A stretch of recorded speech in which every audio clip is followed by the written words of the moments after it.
GST की 45वीं council meeting चल रही है। पेट्रोल डीजल जीएसटी में लाने पर विचार हो सकता है। पेट्रोल और डीजल को जीएसटी के दायरे में लाने पर विचार आज हो सकता है। तमाम मुद्दों को लेकर के बैठक बुलाई गई है, जहां पर जीएसटी का नया पोर्टल भी आज लॉन्च हो सकता है। वित्त मंत्री निर्मला सीतारमण मीटिंग की अध्यक्षता कर रही हैं और जोमेटो और स्विगी को भी टैक्स के दायरे में लाने पर आज विचार किया जाएगा। और यूपी में पेट्रोल डीजल को जीएसटी में लाने का विरोध किया है। देश भर में वित्त मंत्री और वित्त सचिव लखनऊ में मौजूद हैं। तमाम मुद्दों को लेकर के आज बैठक बुलाई गई है और वित्त मंत्री निर्मला सीतारमण की अध्यक्षता में ये बैठक चल रही है। और आपको बता दें, पेट्रोल डीजल की बड़ी कीमतों पर मीटिंग का एक बड़ा मुद्दा बनाया गया है और कोरोना की दवाओं पर टैक्स में राहत मिल सकती है। तो एक महत्वपूर्ण बैठक आज बुलाई गई है। वीरेंद्र सिंह हमारे स्टेट हेड इसी को और जानकारी के साथ जुड़ गए हैं। वीरेंद्र जी, एक महत्वपूर्ण बैठक आज जीएसटी काउंसिल की बुलाई गई है और खबर यह भी है कि जो पेट्रोल और डीजल है उसको जीएसटी के दायरे में लाने पर भी विचार हो सकता है। आपको क्या लगता है, अगर जीएसटी के दायरे में पेट्रोल और डीजल आता है तो इससे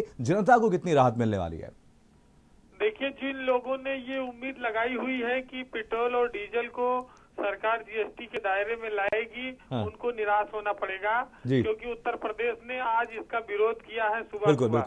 तो ये खाली एक चर्चा है और इसके अलावा कोई और राहत मिलने की उम्मीद नहीं है कि पेट्रोल डीजल सस्ता होगा। तो इस जीएसटी काउंसिल का जो सबसे बड़ा मुद्दा है उसमें पेट्रोल डीजल पर चर्चा जरूर होगी, लेकिन अधिकतम राज्य इसके खिलाफ है कि उसको जीएसटी में लाया जाए दायरे में, क्योंकि इससे बहुत बड़ा टैक्स स्टेट की गवर्नमेंट्स को मिलता है।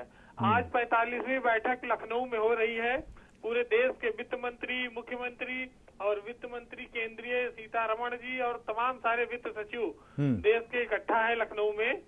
और मूल बात यह है कि कोरोना काल की जो दवाएं हैं उनको सस्ती करने पर आज ये एजेंडा है, इसमें बातचीत होगी।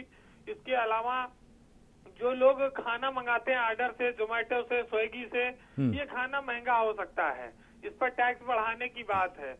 लेकिन सबसे अहम बात यही थी कि पेट्रोल और डीजल को क्या जीएसटी के दायरे में सरकार लाएगी। इसको लेकर अब लोगों को बहुत उम्मीद नहीं रखनी चाहिए, क्योंकि यूपी ने सबसे पहले, जो मेजबान है आज सारे मेहमानों का स्वागत कर रहा है, उसी ने इसका विरोध कर दिया है। क्योंकि यूपी का बहुत बड़ा कहा जाए जो उसके विकास कार्यों का पैसा आता है इस तेल के टैक्स से आता है, जो स्टेट का वैट है।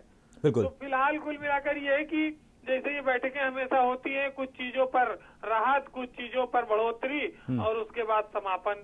बिल्कुल वीरेंद्र जी, अगर यूपी की बात की जाए तो अगले साल यानी कि 2022 में विधानसभा चुनाव भी होने, उससे पहले यहाँ पर 45वीं जीएसटी की मीटिंग बुलाई गई है। क्या मायने निकाले जाएं इसके? देखिए, चुनाव से इस मीटिंग का बहुत मतलब नहीं है, क्योंकि ये कोई किसी एक राज्य को सीधे लाभ देने के लिए बैठक नहीं हो सकती। ये जो बैठक है जीएसटी काउंसिल की, ये संपूर्ण देश के, इसमें राज्यों के प्रतिनिधि, वित्त मंत्री और मंत्री आते हैं। तो जो फैसला होगा वो पूरे देश के सभी राज्यों पर लागू होगा।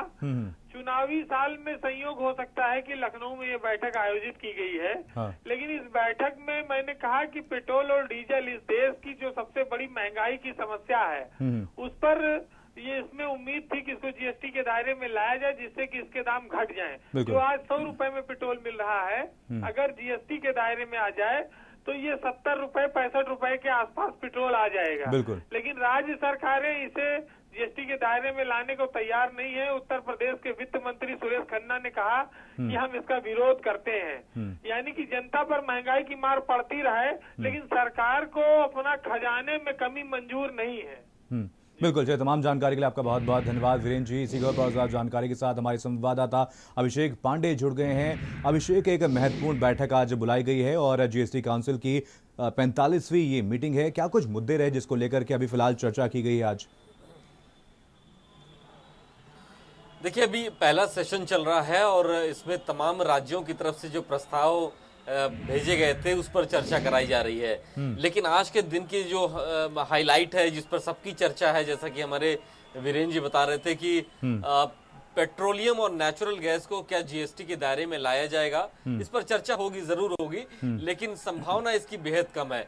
सिर्फ और सिर्फ केरल हाईकोर्ट के निर्देश के बाद इस पेट्रोलियम को जीएसटी पर लाने पर विचार किया जा रहा है, लेकिन ज्यादातर राज्य या फिर यूं कहें लगभग सभी राज्यों ने इसका विरोध पहले भी किया। इससे पहले जितनी बैठकें हुई हैं जीएसटी काउंसिल की, और हमेशा से आज उत्तर प्रदेश जो मेजबान है उसने भी कह दिया, क्योंकि राजस्व का, प्रदेश के राजस्व का एक बड़ा हिस्सा इसी वैट से आता है जो पेट्रोलियम के बिक्री से मिलता है। तो जाहिर तौर पर इस पर कोई राज्य नहीं चाहेगा कि उसकी पॉकेट ढीली हो जाए।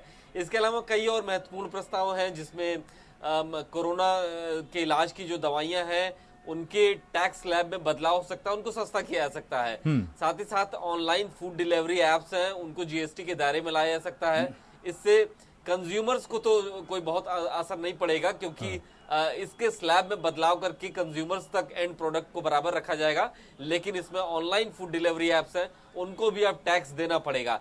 तो कई महत्वपूर्ण प्रस्ताव हैं, लेकिन जिस पर सबकी नजरें हैं पेट्रोलियम वाला है। देखते हैं कि क्या होगा इस पे। अब से थोड़ी देर बाद मुख्यमंत्री भी इस जीएसटी काउंसिल की बैठक में लंच के समय पर पहुंचेंगे। सभी वित्त सचिवों, राजस्व सचिवों, राज्यों के वित्त मंत्रियों से उनकी खुद भी मुलाकात होगी। लेकिन अभी उसमें थोड़ा समय है। देर शाम जीएसटी काउंसिल की अधिकृत प्रेस कॉन्फ्रेंस की जाएगी, जिसमें बताया जाएगा कि क्या निर्णय लिए गए हैं। बिल्कुल बिल्कुल। तो एक महत्वपूर्ण बैठक अभिषेक यहाँ पर बुलाई गई है। सबकी नज़र इस बात पर टिकी हुई है कि पेट्रोल और डीजल को लेकर के क्या कुछ अहम फैसला लिया जाता है, क्या जीएसटी के दायरे में लाने को लेकर के इस पर विचार किया जाता है या फिर नहीं। लेकिन अगर अभिषेक यहाँ पर बात की जाए पूरे देश भर की, तो पेट्रोल के दाम लगातार बढ़ते ही जा रहे हैं, डीजल के दाम लगातार बढ़ते ही जा रहे हैं। कई राज्यों में 100 के पार पहुंच चुका है पेट्रोल और डीजल। क्या लगता है अगर जीएसटी के दायरे में नहीं लाया जाता है, लेकिन क्या इसको लेकर कुछ अहम फैसला लिया जा सकता है ताकि दामों को थोड़ा कम किया जा सके? देखिए, ये कोई राज्य नहीं चाहेगा कि उसकी राजस्व में कमी आए, क्योंकि तमाम काम करने होते हैं, वेलफेयर के काम करने होते हैं। तमाम ऐसी योजनाएं हैं जो लोगों को फ्री में जिसका लाभ दिया जाता है। ये सारे पैसे इसी वैट से आ रहे हैं, एक्साइज के पैसे से आ रहे हैं। तो जाहिर तौर पर एक बड़ा मुश्किल कदम होगा। इससे पहले जब भी महंगाई लगातार बढ़ती गई है, दिक्कतें हुई हैं, तो राज्यों ने अपने वैट का एक हिस्सा कम किया, कुछ कमी करके लोगों को राहत दी है। लेकिन ये राज्यों के ऊपर निर्भर करता है कि वो अपना वैट कम करते हैं या नहीं करते हैं। लेकिन जीएसटी काउंसिल में सभी राज्यों ने इससे पहले भी विरोध किया है। आज उत्तर प्रदेश ने भी कहा है कि वो नहीं चाहेंगे कि पेट्रोलियम जीएसटी के दायरे में हो। बिल्कुल। तमाम जानकारी के लिए आपका बहुत बहुत धन्यवाद अभिषेक। बढ़ेंगे हमारी अगली खबर की तरफ। मेरठ से खबर है, जहां पर जिले में अब तक डेंगू के 142 मामले सामने